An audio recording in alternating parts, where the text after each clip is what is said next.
রহিম।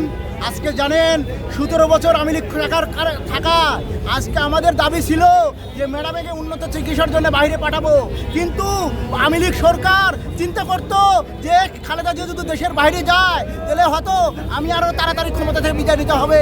এই ভয়ে খালেদা জিয়া জটিল অবস্থায় 17 বছর দেশের বাইরে যেতে দেয়নি।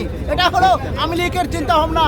আজকে আওয়ামী লীগ বিদায় হওয়ার পরে 5 আগস্ট আওয়ামী লীগ বিদায় হওয়ার পরে আজকে আমাদের ভালোবাসায় আমাদের 8 জানুয়ারি আমাদের নেত্রীকে দেশের বাইরে চিকিৎসার জন্যে আমরা পাঠিয়েছি।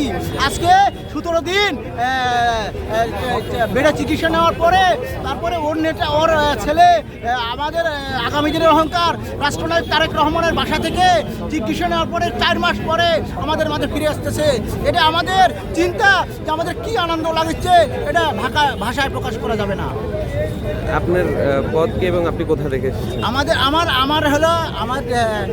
আমার হলো রাজশাহী বিভাগ, নাটোর জেলা। আমার নেতা হলো অ্যাডভোকেট এম রুহুল কুদ্দুস তালুকদার দুলু ভাই, আমার অভিভাবক, সাংগঠনিক অভিভাবক। আমি জেলা যুব দলের সিনিয়র সহসভাপতি।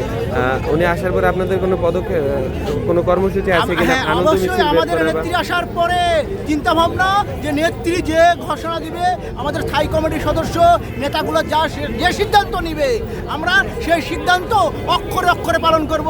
আজকে জানেন আমাদের চিন্তা যে সামনে 2008 সালে আওয়ামী লীগ ক্ষমতা আসার পরে যতগুলো নির্বাচন হয়েছে সম্পূর্ণ নাটকীয় নির্বাচন। এই নির্বাচনে জনগণের সমর্থন ছিল না, জনগণের ভালোবাসা ছিল না, জনগণের সমর্থন ছিল না, জনগণের ভোটের অধিকার ছিল না। আওয়ামী লীগের চিন্তা যে সুষ্ঠু নির্বাচন দিলে আমি ক্ষমতা থাকতে পারবো না। আওয়ামী লীগের চিন্তা যে জনগণ আমাদের পক্ষে না, যখন নির্বাচন দিব আমি ক্ষমতা আসতে পারবো না।